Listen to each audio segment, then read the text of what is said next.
Shalom, shalom, mes bien-aimés, soyez richement bénis. C'est votre bien-aimé, l'évangéliste Israël de la mission Église Baptiste Ciel de Gloire.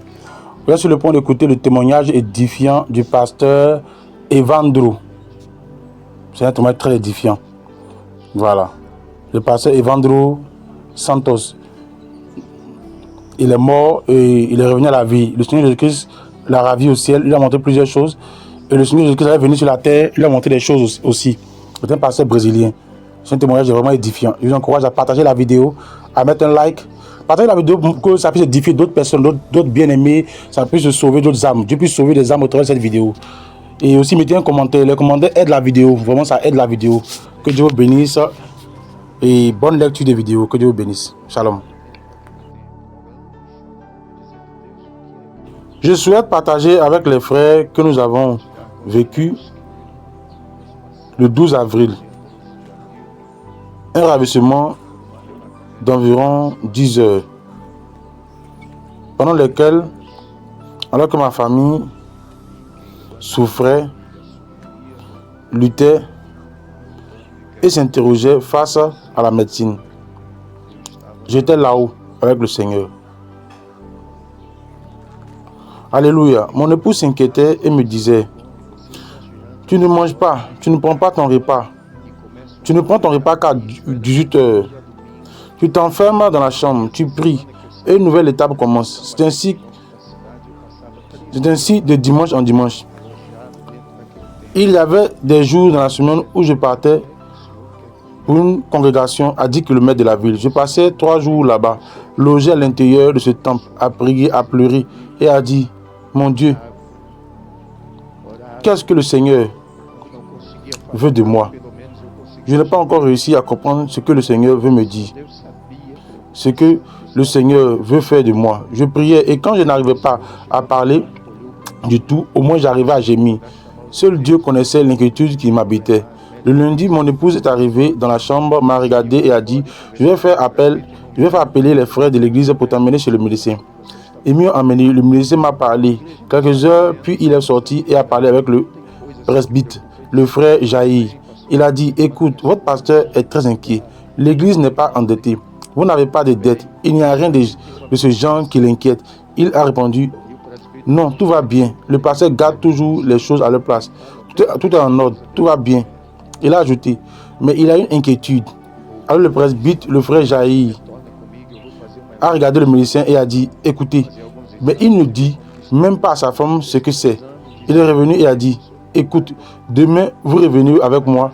Je vais faire un électrocardiogramme de votre cœur, faire quelques examens et voir comment va votre santé. Il a fait tous les examens et a dit: tout va bien, vous n'avez rien. Mais le mercredi, le mardi soir, il était encore 17 heures. J'ai appelé le pasteur de l'église et j'ai dit: préviens le pasteur Fagundes de prêcher la parole. Chapitre 2, acte 18. De prêcher la parole parce que je n'irai pas au culte ce soir. Mais quand il fut 18h et que je suis entré dans la chambre, en attendant 18h30 pour remettre mon jeûne au Seigneur, mon sacrifice et prendre une douche, le Seigneur a dit: tu iras dans ma maison et tu exhorteras mes enfants à la pureté du corps et à la sainteté de l'âme et de l'esprit.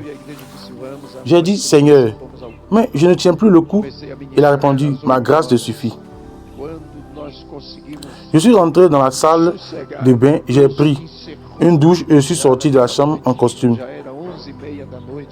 Mon épouse m'a regardé, a décidé d'aller à l'église et a dit: allons-y, prépare les enfants. Nous sommes allés au culte. J'ai commencé à prêcher, il était 20h.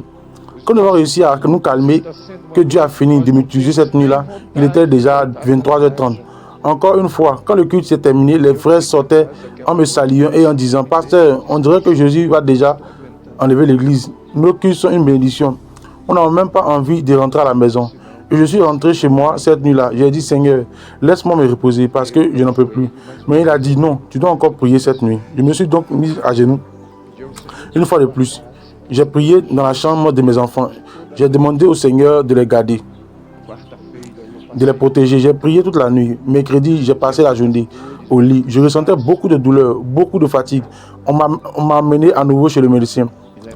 L'après-midi, arrivé là-bas, il a dit: pasteur, dites-moi une chose que j'ai oublié de vous demander lundi. Vous arriviez à dormir? Je lui ai répondu, non, je passe mes jours et mes nuits éveillés. Il a dit, je vais vous prescrire un somnifère puissant sur ordonnance de 450 mg pour que vous puissiez dormir. Quand je suis arrivé à la maison avec cette boîte de médicaments, mon épouse l'a prise en main, l'a regardée et a dit, tu n'es pas malade? Tu ne veux pas prendre ça? J'ai dit, alors range ce truc. Je suis allé à la réunion avec les frères de l'église le soir. Je les ai exhortés, comme j'ai entendu le pasteur le dire ici ce soir, d'exhorter les frères et les congrégations à maintenir la pureté de la doctrine, les coutumes. Nous sommes les assemblées de Dieu. Pour ne pas faire comme certains qui, malheureusement, ont déjà ouvert les portes, ont lâché les filets. Ils comptent davantage sur les chiffres que sur les...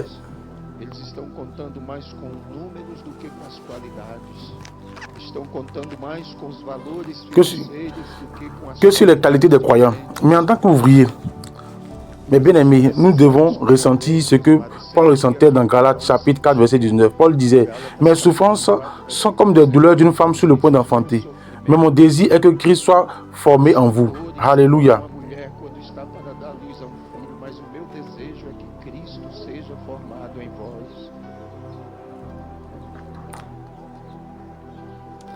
La réunion s'est terminée là-bas. Il y a un ancien, un presbytérien nommé Antonio Moreira. Il m'a pris dans ses bras en pleurant et a dit, pasteur, pourquoi ne dites-vous pas ce qui se passe? Je l'ai pris dans mes bras à mon tour et j'ai dit, vous le saurez plus tard, ne vous inquiétez pas. Je suis rentré chez moi, j'ai demandé, Seigneur, laisse-moi dormir. Il a répondu, non, c'est la dernière nuit que tu vas passer en prière.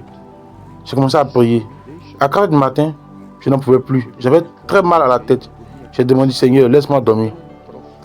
Je suis allé dans mon lit, je me suis couché et je me suis endormi. Ce fut un sommeil si profond, mais à 6 h 30, ma femme m'a appelé et m'a dit, il est l'heure de te lever. Je lui ai répondu, je ne vais pas me lever, non, j'ai mal à la tête. Elle a dit, mais tu avais dit que tu irais chercher le lait à la ferme du frère presbytre Gracildo. J'ai répondu, mais je n'irai pas, je ne me sens pas bien, j'ai très mal à la tête. Elle m'a dit, je vais emmener Evelyne au collège et je reviens tout à l'heure. Vers 7 h 20, ou plutôt entre 7 h 15 et 7 h 20, elle est revenue. Elle est entrée dans la chambre, s'est allongée à mes côtés, m'a regardé et m'a dit, tu te souviens que lorsque nous nous sommes mariés, tu m'as dit qu'à 35 ans, tu allais partir pour l'éternité. J'ai répondu, je m'en souviens. Elle a ajouté, eh bien, tu avais dit que c'était l'âge qu'avait ton père. J'ai dit, je m'en souviens. Et elle a commencé à pleurer. Et je lui ai dit, tu n'as pas besoin de pleurer parce que je ne veux pas mourir.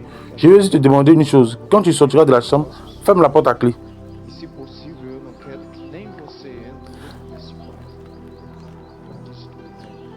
La porte et laisse-moi seul ici aujourd'hui. Je ne veux voir personne, je ne veux parler à personne.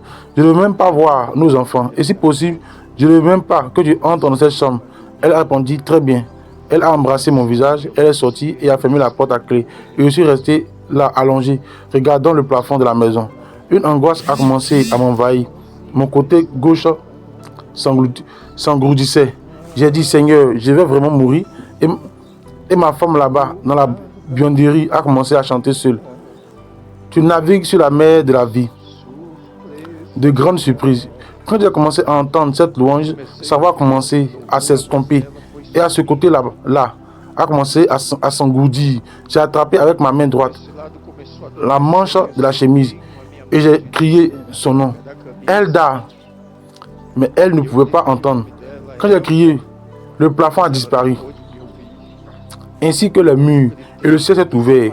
Quand le ciel s'est ouvert, j'ai commencé à voir descendre 5 êtres. Ils sont descendus en direction de ma chambre. Quand ils sont arrivés, ils sont positionnés 2 au pied du lit, 2 à la tête du lit, et l'autre est venu et m'a pris comme ça, par le dos. Il m'a soulevé ainsi et a dit, l'heure est venue. Alléluia. Tu vas venir avec moi maintenant. Et il a commencé à monter. J'ai vu mon corps sur le lit. Et il a commencé à se lever avec moi. J'ai vu ces anges autour du lit. Et j'ai vu arriver le diacre, frère Roise, et le coopérateur, frère Vidal. À ce moment-là, ils ont dit, nous venions ici pour parler au pasteur en urgence. Vite, il y a un problème là-bas à l'église que lui seul peut résoudre. Et le Seigneur me laissa entendre leur dialogue. Ils discutaient. Ils disaient, il y a un problème là-bas et nous avons besoin du pasteur. Ma femme a répondu, écoutez, il est dans la chambre et a demandé à ne voir personne. Pas même moi, ni ses enfants aujourd'hui. Il veut rester enfermé dans cette chambre. Mais ils ont répondu, mais nous devons parler au pasteur.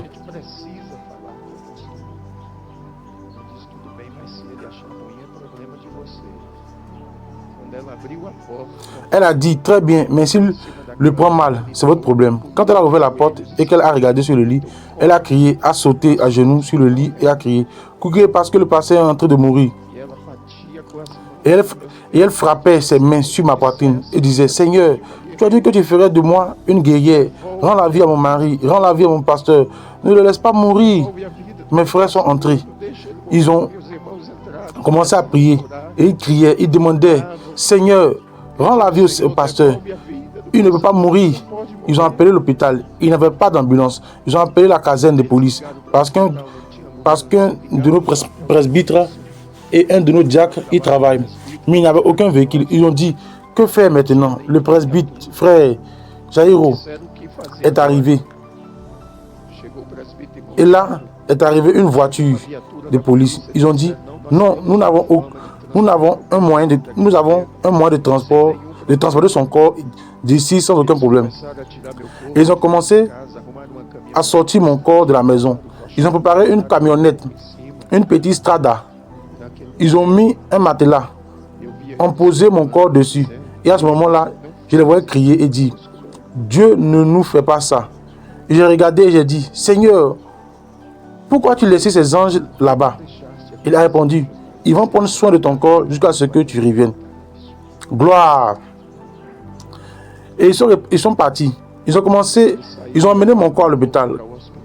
Quand ils sont entrés dans l'hôpital, le médecin a regardé, a secoué la tête et a dit, il n'y a plus rien à faire ici. Mais quand même, ils ont mis un ballon d'oxygène, ils ont mis du sérum et ils ont commencé à faire des injections et encore des injections. Et je vois tout cela, ils m'ont sorti des urgences, m'ont emmené dans une chambre.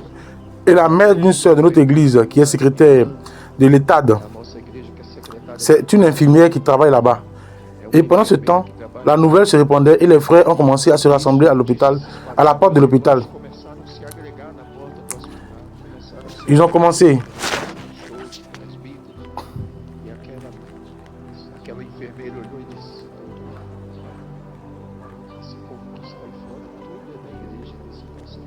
Ils ont commencé à se rassembler, les ouvriers, pasteurs, presbytes, et cette infirmière a regardé et a dit, docteur, tous ces gens dehors sont de l'église de ce pasteur. Fais ouvrir le portail et laisse-les entrer, car ils disent que quand il n'y a plus d'espoir pour nous, pour eux, il en a. J'ai vu le moment où il a regardé comme ça au-dessus du lit et a dit, faites ouvrir le portail par le portier et laissez-les entrer. Ils n'avons plus d'espoir. Je vais l'envoyer à Porto Velo, uniquement parce que la famille et eux l'exigent. Mais cet homme n'a plus d'espoir. J'ai vu comme ma femme avec mes enfants sont entrés, les ouvriers, et le Seigneur m'a dit ceci. Maintenant ça suffit, tu n'as plus besoin de rien voir d'autre. Monte avec moi. Et il a commencé à monter. Il est monté. Quand il est arrivé dans les sphères spirituelles, il y avait une très grande porte. Il a dit, vois-tu cette porte? J'ai répondu, je la vois. Je suis resté à regarder cette porte. Il a dit, j'en ai déjà enlevé beaucoup au ciel, mais tu auras le privilège. Cette porte-ci est celle qui donne accès à la salle des noces de l'agneau. La porte s'est ouverte et il a commencé à entrer avec moi et à marcher au centre de cette salle. J'ai vu une table très entrer avec moi et à marcher au centre de cette salle. J'ai vu une table très longue. Elle semblait ne pas avoir de fin, avec beaucoup de chaises rangées autour. Et ce que j'ai trouvé de plus intéressant, c'est que les frères qui nous ont déjà quittés étaient assis là, côte à côte, comme les frères le sont, ici, l'un à côté de l'autre.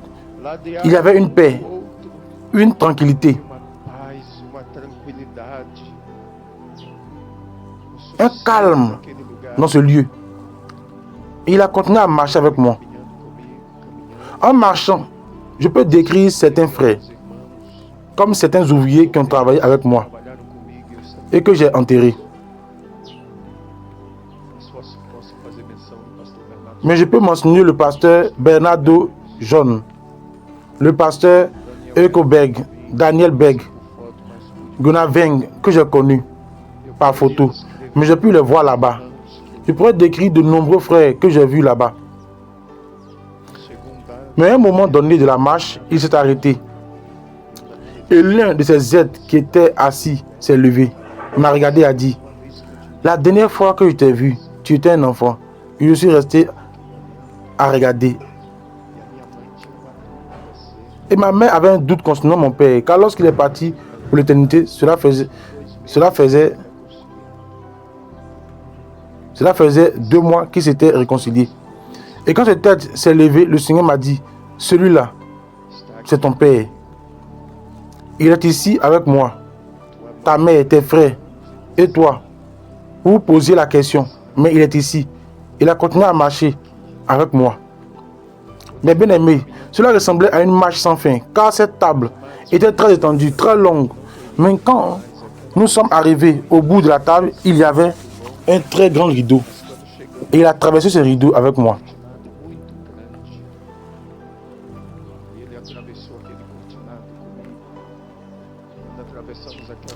Quand nous avons traversé ce rideau, il y avait une autre porte.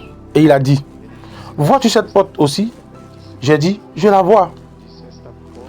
Il a dit: cette porte est celle qui donne accès au trône du Père. Et j'ai demandé: alors, ouvre-la, laisse-moi voir. Il a dit: tu ne peux pas, l'heure n'est pas encore venue. Et quand il m'a dit cela, il a ajouté: reviens avec moi. Quand nous sommes rentrés dans la salle, il a dit: regarde la table. J'ai regardé et la table n'avait rien dessus. Beaucoup de chaises vides.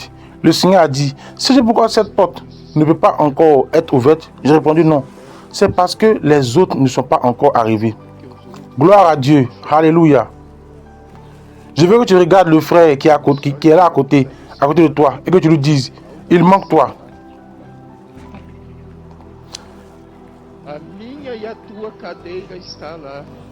Il manque toi là-bas. Ma chaise et la tienne sont là-bas. Alléluia. Il y a une place réservée pour chacun de nous. Mais à ce moment-là, le Seigneur m'a dit: tu dois repartir. J'ai dit: Seigneur, je ne peux pas repartir. Laisse-moi ici. Tu sais que le monde nous déteste.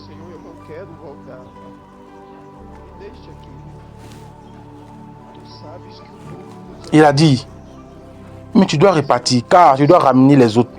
J'ai dit: mais je ne veux plus repartir. Ne me laisse pas ici. Il a dit: viens avec moi. Je vais te montrer l'une des raisons pour lesquelles tu dois repartir. Nous sommes sortis de cette salle et il est descendu avec moi jusqu'à une certaine hauteur. Il a montré la ville où je suis pasteur de très près et a dit: regarde et écoute. Et j'entendais les frères clamer, les enfants, la ville entière clamait. Même le père Silva, le pasteur Z, qui est le prêtre de la ville, a mobilisé toute la communauté catholique et disait: clamons vers Dieu et demandons qu'il nous rende le pasteur, car il est important pour notre ville.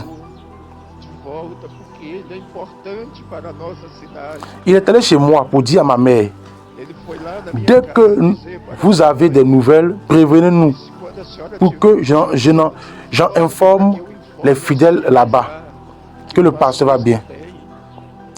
L'ancien de la congrégation chrétienne du Brésil a mis toute la congrégation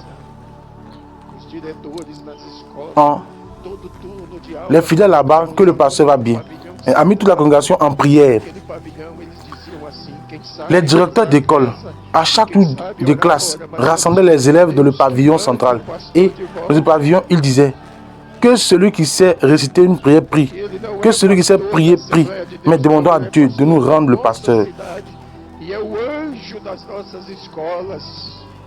Parce qu'il n'est pas le pasteur de l'Assemblée de Dieu, non. Il est le pasteur de notre ville. Et l'ange de nos écoles. J'ai une semaine par mois, mes bien-aimés, pour donner des conférences dans les collèges, là-bas en ville. Et nous donnons des conférences sur la drogue, sur la prostitution, sur...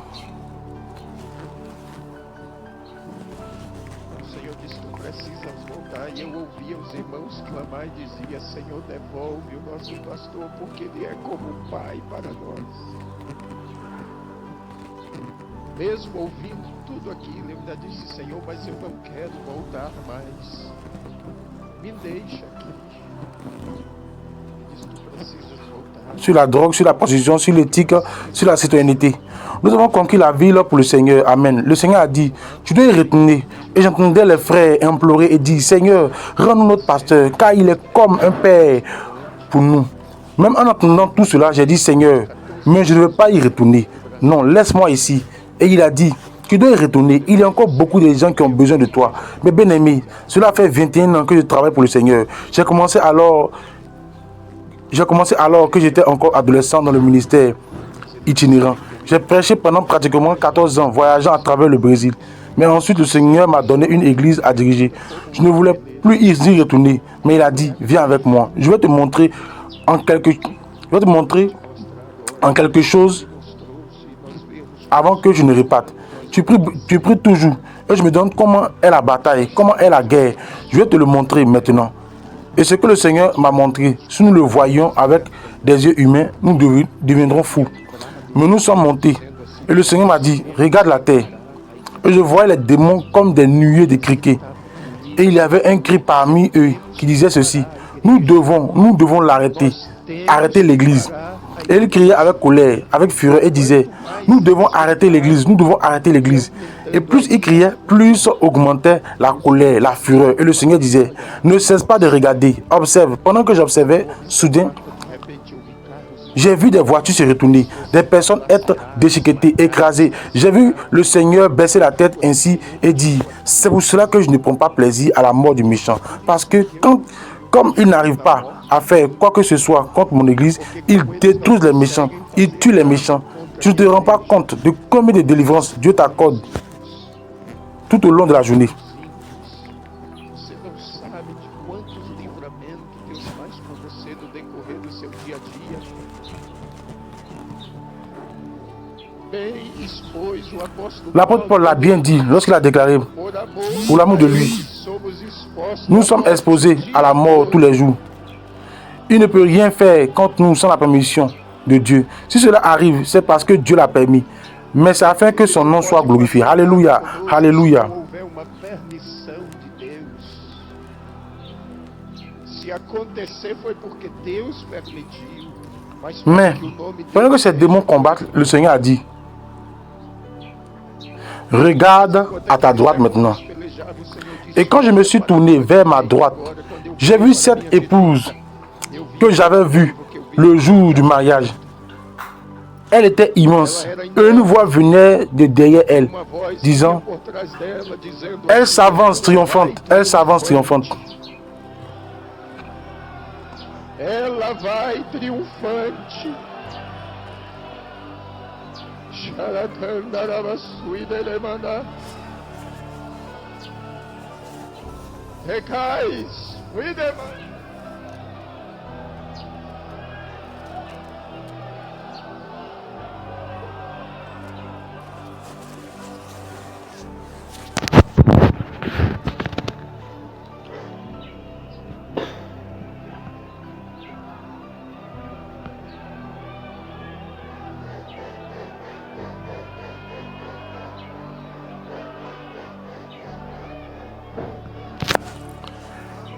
Et j'ai vu cette épouse marcher, mes bien-aimés. Et pendant qu'elle marchait, ces nuages de démons se dissipaient. Les ténèbres disparaissaient. Et la voix continuait de crier en disant, elle s'avance triomphante. Si vous êtes l'église, il n'y a pas d'obstacle. Église, il n'y a pas d'empêchement. Si vous êtes l'église, personne ne peut vous arrêter. Si vous êtes l'Église, les portes de l'enfer ne prévaudront point. Il y a quelques jours, un ami pasteur de Rondonia m'a appelé. Il m'a dit, pasteur, j'ai dit aux sœurs qu'elles pouvaient se couper les cheveux à partir de maintenant. Et elles se les coupent très court. J'ai perdu le contrôle. Que dois-je faire maintenant? J'ai répondu, veux-tu un conseil, pasteur et d'amis? Veux-tu un conseil de pasteur et d'amis? Il a répondu, je veux.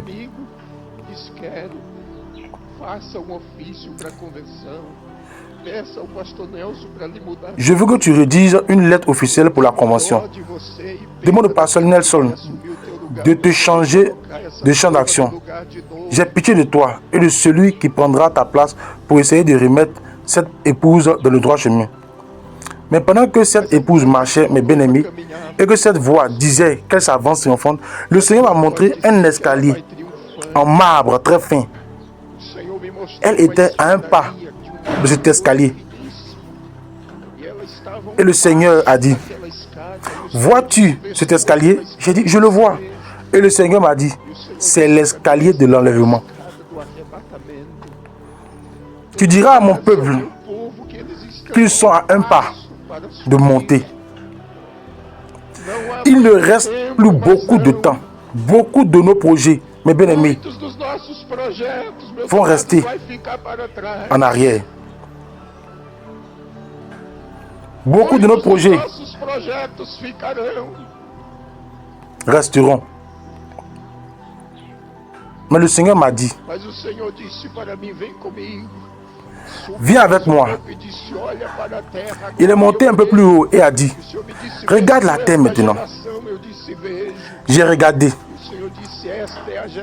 Et le Seigneur m'a dit, vois-tu cette génération? J'ai dit, je la vois. Et le Seigneur a dit, c'est la génération perverse et maligne. Et il n'y en aura pas d'autre après celle-ci. C'est la génération de la grande tribulation. À ce moment-là, je l'ai interrogé. Et j'ai dit, Seigneur, et nos enfants qui sont parmi eux? Et le Seigneur a répondu, les enfants de mes serviteurs, tu vas leur dire que les enfants sont à moi. Ils sont comme des lumières au milieu des ténèbres. Mais j'ai insisté, disant, mais beaucoup d'enfants de tes serviteurs sont égarés. Et le Seigneur a dit, tu leur diras que les enfants sont mes héritages. Et ce qui est un héritage, personne ne le prend.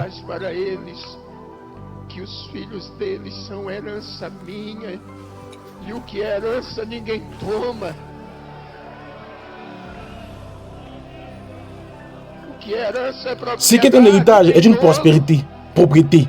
Cela a un propriétaire. Satan peut même y habiter, mon fils. Mais au moment où le Seigneur dit déguerpis, il doit déguerpir. Parce que la maison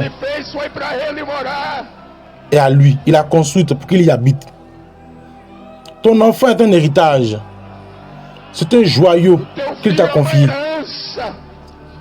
Quelqu'un l'a peut-être arraché de ta maison et amené au loin. Mais même là où il est, dans la drogue, dans la prostitution, dans la criminalité, tu vas dire, Satan, Dieu m'a rappelé que mon enfant est sa propriété. C'est un héritage. Et tu ne l'amèneras pas en enfer. Arrête de te lamenter et adore Dieu. Mais j'ai continué à l'interroger en disant, Seigneur, mais beaucoup de tes serviteurs pleurent leurs enfants qui sont déjà morts et qui sont partis dans une situation difficile. Mais le Seigneur m'a dit, ils sont ici avec moi. Ils sont un héritage pour moi. Je leur ai donné le temps, au dernier moment, de se souvenir de tout. Dis à mes enfants et console-les, car lorsqu'ils arriveront ici, ils verront que leurs enfants sont avec moi ici, bien gardés. Peut-être as-tu perdu un enfant dans cette situation et tu t'inquiètes. Dieu n'est pas injuste. Non, mon bien-aimé. Nos larmes sont recueillies ici. Oh, dans les moments de veille, aux premières heures de l'eau. Il y a un ange qui recueille nos larmes dans des outres d'or et les place devant le Seigneur. Et Dieu ne serait pas injuste envers toi. Non.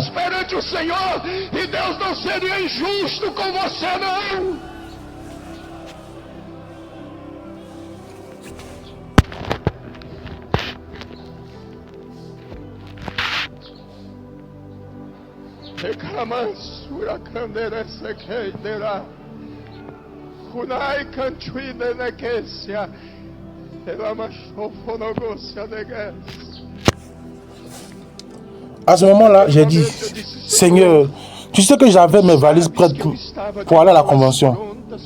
Et non seulement moi, mais comme les autres pasteurs, Seigneur, nous sommes préoccupés par cette élection. Mais le Seigneur a dit, viens avec moi et je vais tout te montrer avant que cela n'arrive. Le Seigneur m'a amené ici, au-dessus du centre de convention. J'ai vu les tentes dressées, la foule qui entrait et sortait, des gens de toutes sortes. Et le Seigneur a dit, tu vas entendre et tu vas voir tout ce qui va arriver avant que cela ne se produise. Et quand tu retourneras dans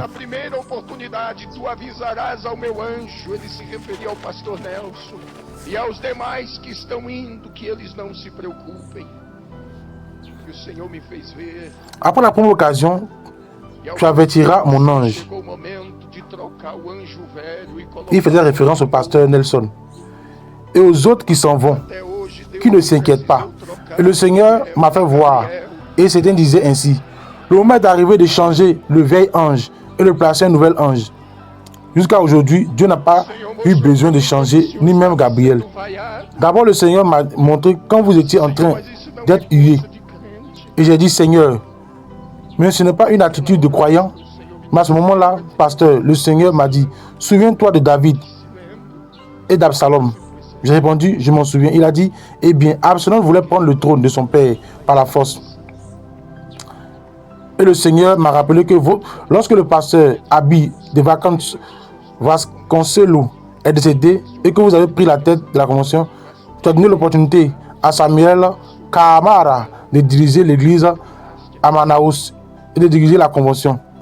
Tu as formé cet homme et le Seigneur m'a dit, tu sais qu'Absalom est mort pendu par les cheveux et transpercé. Et je vais traiter durement Samuel Kamara et ceux qui sont allés à lui. Et à ce moment-là, pasteur Zé, j'ai dit, Seigneur, aie pitié. Le Seigneur a répondu, je vais faire miséricorde à qui il me plaît de faire miséricorde. Actuellement, le moment n'est pas à la miséricorde, non. Le moment actuellement est le moment de mon église. Ce qui est en jeu, c'est mon église.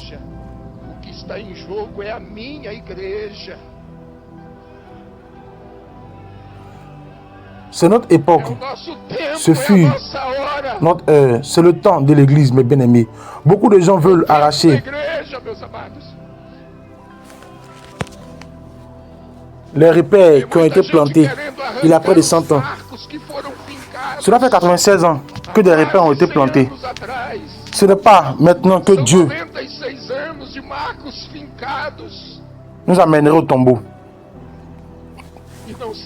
Et le Seigneur m'a dit, ce sera un repère historique. Et tu le diras à mes serviteurs. Et il m'a dit, pasteur José Ouelon est un homme selon mon cœur. Je l'ai choisi. Mais nous avons vu comment le Seigneur était là, à Porto Velho, lors de notre réunion. J'y étais, nous avons vu, nous voyons le découragement. En Rodonia, Seigneur, j'ai vu la tristesse du cœur du pasteur Nelson, le découragement. Mais quand le Seigneur m'a dit, José est déjà réélu, j'ai dit, Seigneur, c'était possible? Il a dit, c'était possible aux hommes, mais pour moi, non.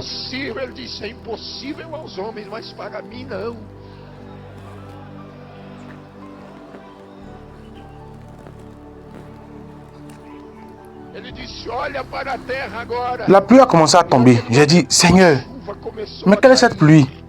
Il a dit, c'est ma grâce que je suis en train de répandre. sur mon peuple. Esta é a minha graça que eu estou derramando sobre o Et je vais renouveler leur esprit et leur cœur. Vou renovar Je vais les ramener de nouveau. o coração e vou trazê-los de volta de novo. Je vais les ramener au Eu vou principe, trazê-los de au volta commencement. ao princípio, ao começo. Assez de lamentation, mes bien-aimés, Lamento, meus amados, de et de ficarmos passer notre temps à nous reclamando. plaindre. O Senhor mandou eu dizer por onde eu passar que agora chegou Le Seigneur m'a o tempo da ordonné de igreja. dire partout É o où je nosso passe tempo, que é a maintenant nossa le temps de hora. l'Église est arrivé. C'est notre temps, c'est notre heure, c'est notre moment. Nous devons triompher. Temos que Nous devons triunfar. occuper notre espace. Temos que ocupar o Nous nosso devons occuper espaço. nos places. Temos que ocupar Il y a os beaucoup nossos de gens lugares. qui veulent arrêter notre Tem marche. muita gente Mais le Seigneur m'a dit, parar a nossa caminhada. dis à Mas mon o Senhor peuple que disse maintenant, para me digam, c'est l'heure de mon église. que agora Alléluia. é a hora da C'est minha notre temps. igreja. Et cette pluie continuait É o nosso tempo. E aquela chuva ia se derramando. E calabachura, que raça. de se déverser. Kudeki, alai, dele, sandara.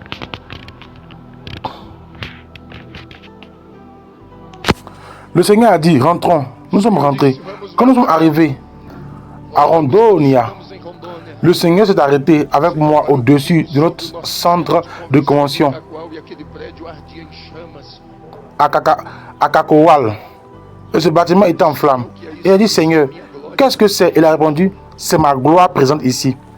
Il a ajouté, regarde derrière le bâtiment maintenant. Ele disse, olha por trás do prédio. Et quand j'ai regardé derrière le bâtiment, Quando eu olhava por il y avait une trás do source prédio, d'eau. havia uma Et cette nascente. source a commencé à se transformer Aquela nascente en un fleuve. se transforma em rio.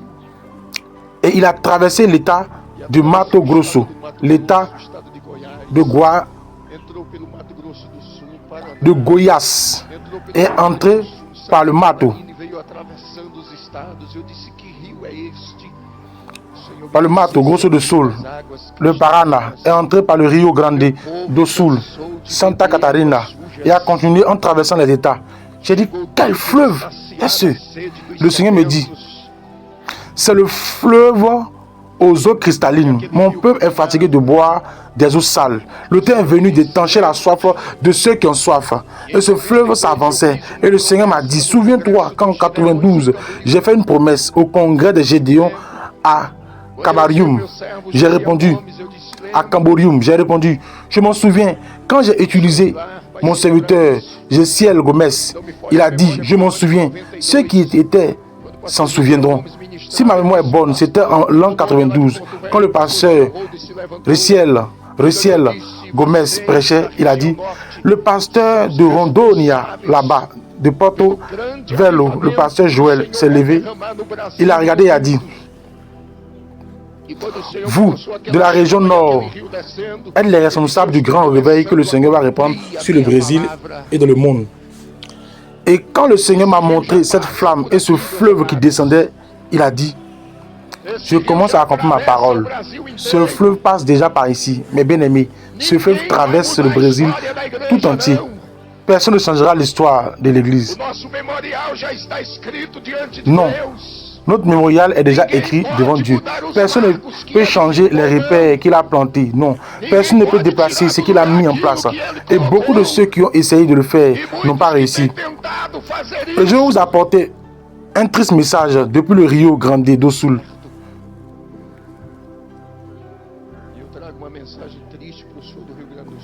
L'un des pasteurs qui est allé, il s'est même moqué de la sœur Madalena, la belle-sœur du pasteur Luis Antonio, et qu'il a même critiqué. Quand il est retourné au Rio Grande do Sul, il est mort d'une crise cardiaque foudroyante. Il s'est moqué de votre personne. Quand je suis arrivé au Rio Grande do Sul et que la sœur Madalena m'a raconté cela, il a dit, mon fils, je t'ai amené ici pour que tu saches que j'ai déjà. Essa igreja não pertence a nenhum de nós, não, meus amados. Nós somos mordomos. Nós somos mordomos dela. Personne. Estamos aqui para cuidar dela. Pedro disse, é como quem vai ter que dar conta dela diante dele. Je t'amène ici pour que tu saches que j'ai déjà commencé. Notre Dieu est fidèle. C'est l'église. Cette église n'appartient à aucun d'entre nous. Non, mes bien-aimés, nous sommes des intendants. Nous en sommes des intendants. Nous en sommes ici pour en prendre soin. Pierre a dit que nous devons en rendre compte devant lui. Il y a des gens qui s'en occupent comme si c'était une propriété, une entreprise personnelle. Ils manquent à leur devoir. Regardez, il manque à ceci, l'engagement. Gloire à Dieu. Un jour, je priais et je voulais comprendre ce qu'était le ministère pastoral. Et quand je suis arrivé à Éphésiens chapitre 4, j'ai beaucoup étudié. J'ai fait de la théologie. Nous apprenons tellement de choses. Mais un jour, je priais et le Seigneur m'a parlé. J'étais sur le point de remettre l'église à la convention. Et à cette occasion, le Seigneur m'a dit, t'as donné une église? J'ai répondu non. Il a dit, mais je t'ai donné à elle. Tu es à elle, tu comprends? Il t'a donné à l'église. Nous ne possédons pas l'église, nous ne possédons pas d'église. Non, mes bien-aimés. Aujourd'hui, nous sommes pasteurs. Demain, nous le serons plus. Le moment vient car c'est lui qui donne et c'est lui qui reprend. Et là, le Seigneur a dit, lis là-bas que tu vas découvrir que tu n'es pas propriétaire. Je ne te l'ai pas donné, non, mais je t'ai donné à elle. Et c'est elle qui prend soin de toi, c'est elle qui t'habite, c'est elle qui te chausse, c'est elle qui t'entoure de prière, c'est elle qui t'entoure de jeûne, de l'âme, c'est elle. Alors pourquoi tu dis que tu vas rendre quelque chose que tu n'as pas? Et si vous êtes ici cette nuit, pour être en vous, peut-être en vous disant, je ne vais pas travailler que je ne vais travailler que cette année, je vais rendre le secteur, je vais rendre le champ. Vous n'avez pas d'église, mais elle vous a, elle te possède. Et le Seigneur m'a fait comprendre cela. Il a dit, je t'ai donné à l'église, tu es sa propriété. Maintenant, il n'y a qu'une chose, tu dois aussi prendre soin d'elle. Prends-en soin. Le moment est venu où j'ai dû répartir. Mais je m'interrogeais, ne me laisse pas répartir, non. Car là-bas, c'est très spécial.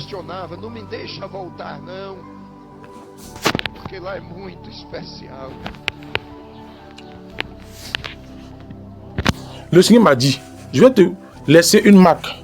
Je vais te laisser une marque. Et j'ai dit, Seigneur, comment sera cette marque? Tu le sauras plus tard. Seulement, je vais utiliser tes mains comme médecin au milieu de mon peuple. Alléluia. Gloire à Dieu. Alléluia.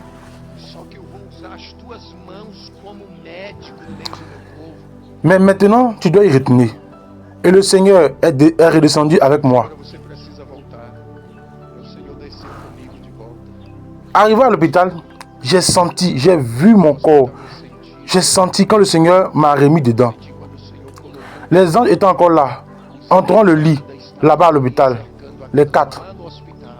Les médecins avaient déjà fait un scanner. Ils avaient prélevé du liquide céphalo-rachidien. Ils avaient déjà fait une IRM. Ils avaient déjà fait un électrocardiogramme.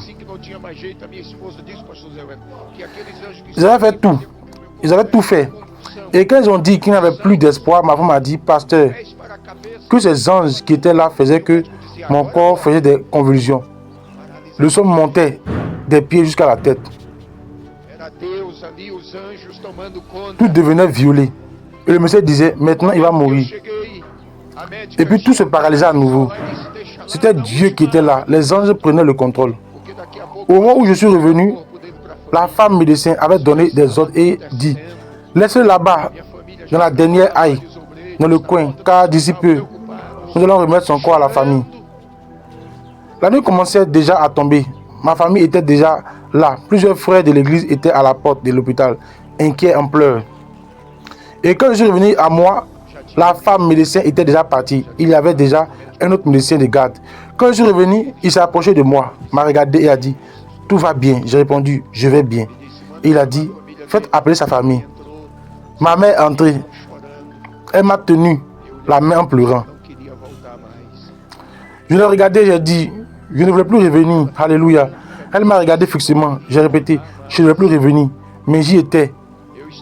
Il m'a amené là-bas. J'ai vu mon père. Là, elle a écarquillé les yeux. Je lui ai dit, tu penses que je délie? Mais je ne délie pas. Non. Je suis lucide. Je suis lucide. Mas eu não estou delirando, não, estou lúcido. Eu estou lúcido. Tiraram daquela ala, me levaram para um quarto. Ils m'ont sorti de cette haie et m'ont emmené dans une chambre. Quand j'étais là, dans la chambre, un jeune homme est entré et a commencé Depois de alguns à passer sa main sur mon bras comme ça, en me regardant et en pleurant. composta, Après quelques minutes, il est sorti et est parti. meu irmão disse que era 5, mas eu vi entrar Le conseil médical est arrivé, composé de 6 médecins. da cama onde eu Mon frère a dit qu'il était 5, mais j'en ai vu entrer 6. Et l'un d'eux est resté cuidava do caso. au pied du lit où j'étais. Le docteur Paolo Zen, le neurologue en charge du cas, et l'équipe médicale, ils ont commencé à dire, écoutez-moi, Da cama estendeu. son cas est comme si, Olha, não comme ça, il va garder telle séquelle. dizendo porque a Et le médecin qui était juste au pied du lit a tendu la main comme ça et a dit, écoutez, E aquele non. médico saiu e foi embora. Aí minha família ficou preocupada e disse, não, nós temos que tirar ele desse hospital aqui, vamos mandar para um hospital particular. Chegou comigo no hospital particular. Quando cheguei lá de noite mesmo, uma senhora estava lá há quase 90 dias, o marido dela estava internado, fazendo um tratamento. Ne croyez rien de ce qu'ils disent, car ta vie est entre mes mains. Et ce médecin est sorti et s'en est allé. Ma famille s'est inquiétée et a dit, non, nous devons le sortir de cet hôpital. Nous allons l'envoyer dans une clinique privée. Ils m'ont emmené à la clinique privée. Quand je suis arrivé là-bas, la nuit même, une dame était là depuis près de 90 jours. Son mari était hospitalisé et suivait un traitement.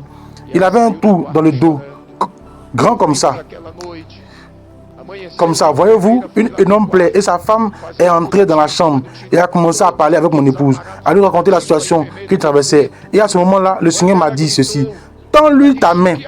Et je l'ai tendue. Quand elle a saisi ma main, je lui ai dit, que Dieu vous bénisse, madame. Elle est sortie de la chambre en pleurant. Nous avons dormi cette nuit-là. Le lendemain matin, l'infirmière est allée dans les chambres pour faire le pansement.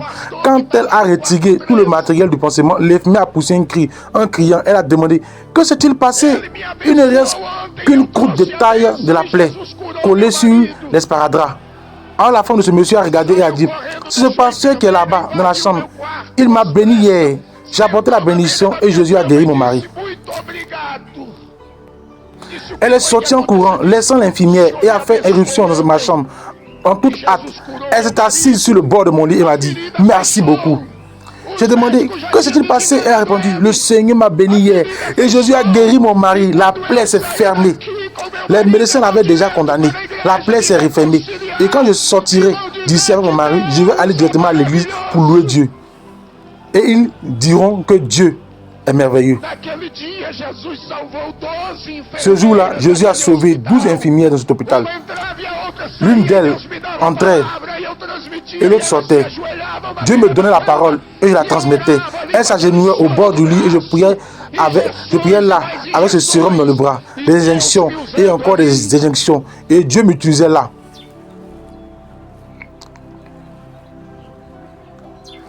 Après cela, le samedi matin, vers presque 10 heures, le téléphone portable a sonné. quase 10 horas da manhã.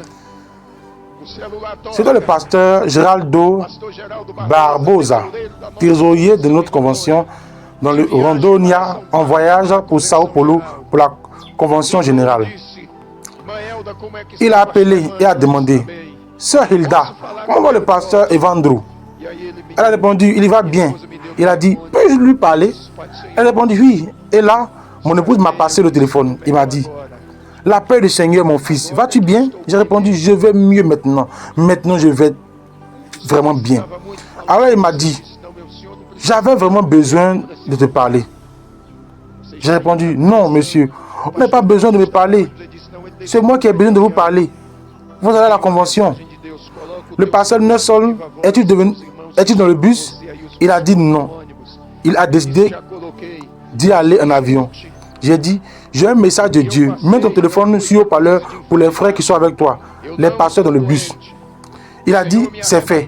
J'ai dit, écoutez-moi bien. Levou até São Paulo, ao centro de Ce que j'ai traversé n'était pas une crise de maladie. Je ne suis pas malade. Le Seigneur m'a ravi en esprit. Il m'a amené jusqu'à Sao Paulo, au centre de la convention, là où vous vous rendez. Il m'a montré toutes les difficultés que le pasteur José Elton va y traverser. Mais le Seigneur m'a ordonné de vous dire que le pasteur José Helton est un homme selon son cœur et de vous dire de ne pas avoir peur car il est déjà réélu. L'Esprit de Dieu a saisi les frères à l'intérieur de ce bus. Ils ont été renouvelés. Ils sont réjouis. Mais quand ils sont arrivés là-bas le lundi, le pasteur Géraldo m'a appelé tout triste et a dit: Pasteur Evandro, ce que je vous ai dit n'est pas la vérité. Non. Leur cœur et leur foi se sont découragés. Et ils se sont arrêtés. Mais quand il m'a appelé, j'ai dit: la convention commence. Mon fils, le résultat viendra à la fin. Et quand tu vois le résultat, appelle-moi. Quand il a eu le résultat le vendredi, c'était le vendredi soir. Quand le résultat est tombé, il a appelé et a dit: Pasteur Evandro, j'ai demandé: qu'y a-t-il? Il a dit: c'est vrai. J'ai répondu: c'est vrai quoi? Il a dit: notre chef a été réélu. J'ai commencé à parler en langue.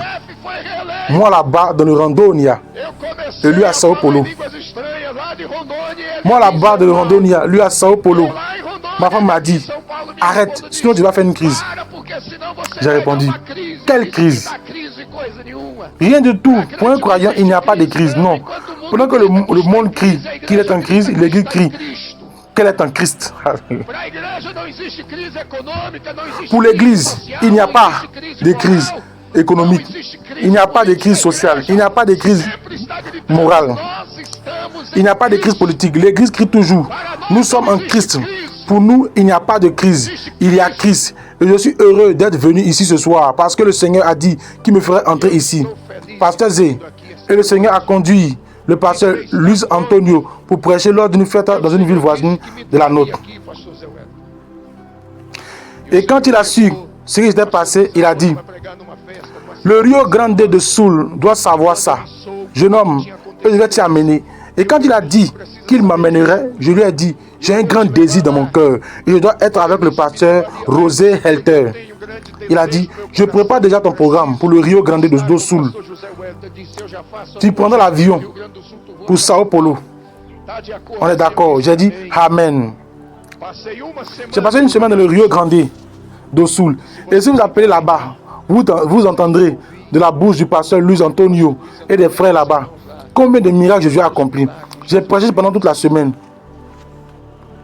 Preguei durante toda a semana. Nós saíamos do culto 1h30 da manhã. Jesus curando, surdo, mudo, cego. Fez coisas extraordinárias. Nous sortions du culte à 1h, 1h30 du matin. Jésus guérissait les sourds, les muets, les aveugles. Il a fait des choses extraordinaires. Et le Seigneur est en train d'accomplir ce qu'il a dit. Et je voyage à travers le Brésil tout entier. Seulement, à 3 fois déjà, le Seigneur m'a dit: à toi, car tu ne resteras que peu de temps sur la terre. J'ai déjà appelé mon épouse et j'ai consolé son cœur. J'ai déjà parlé avec mes enfants et j'ai parlé avec l'église dont je suis le pasteur. J'ai dit: mes jours ici sur terre seront courts. Mais c'est quelques jours qui me restent. Je vais faire sa volonté. Je vais seulement compter sur vos prières. Je sais que de nombreuses luttes viendront, beaucoup de difficultés, mais j'ai une certitude. C'est que celui qui m'a appelé m'a qualifié, rendu capable. Et s'ils m'ont qualifié, ils me soutiendront.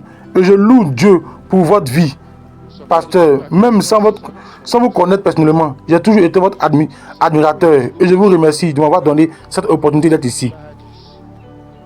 Mas eu tenho uma certeza que aquele que me chamou me capacitou. E se ele me capacitou, ele há de me sustentar.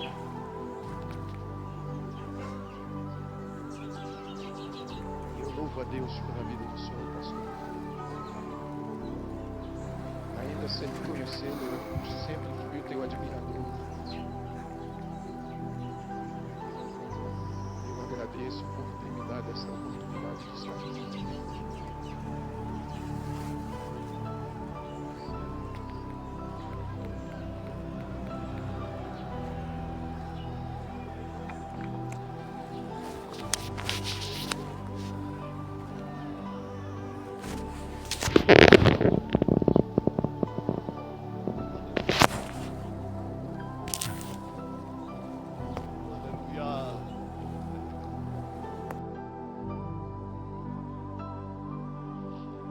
Aleluia.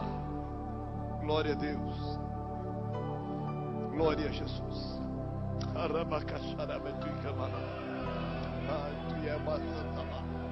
Aleluia.